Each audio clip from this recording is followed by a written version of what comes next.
بريتوريا بملነት يفصل يا أغلى الصغاي ተመዛበልቲ ዞባ ምዕራብ ትግራይ ረብሓ ደቂ ኣንስትዮ ዝረጋገጽ ተመዛበልቲ ውሕስ ብዝኾነ መንገዲ ናብ መረበቶም እንትምለሱ እዩ ብዝብል መሪሕ ሓሳብ መዓልቲ ደቂ ኣንስትዮ ኣብ ከተማ ሽረ እንዳስላሴ ብዝተፈላለዩ ምድላዋት ኣኽቢረን ተመዛበልቲ ደቂ ኣንስትዮ ከም ዝበልኦ መዓልቲ ደቂ ኣንስትዮ ኣብ ዝኸፍአ ኩነታት መነባብሮ ኮይነን ይኽብርኦ ከም ዘለዋን ነዚ ብምግንዛብ ዝምልከቶም ኣካላት ናብ መረበተን ክመልስዎን ይሓታ ሕጂ እውን ኣብ ሓሰረ መከራ ኮይና ንሓሙሽተ ዓመት ኣብ ዝተቐደደ ኬንዳ ማይን ቁርን ኣብ ዘለዎ እሞ ኣብ ከርፋሕ ናብራ እኹል እውን እርዳታ ዘይትረኽበሉ ኮይና ዝበዓል እዚ ክፍጠር ኣለዎ ዝበዓል እዚ ክድፈን የብሉን በዓላትና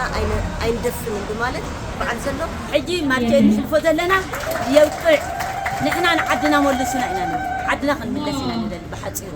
ዓድና ክንምለስ ከለና ምስ ወሓስ ጸጥታና ኮይኑ ዓድና ክንምለሰለን ሓላፊት ማሕበር ደቂ ኣንስትዮ ዞባ ምዕራብ ትግራይ ወይዘሮ ሰሰንተካ ውዕሊ ፕሪቶሪያ ብዘይ ምትግባሩ ተመዛበልቲ ደቂ ኣንስትዮ ዞባ ምዕራብ ትግራይ ኣብ ጸገም ወዲቐን ከም ዝርከባ ይገልጻ ደቂ ኣንስትዮ ዞባ ምዕራብ ትግራይ ኣብ ዝኸፈአ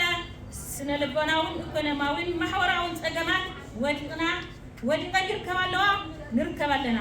ነባራት ተቃለስቲ ደቂ ኣንስትዮ ውህሉል ተመክሮ ቃልሰን ንናይ ሕዚ ወለዶ ብምክፋል መሰለንን ተጠቃምነተንን ውዳበአን ብምስጣም ከረጋግጻ ምዒደን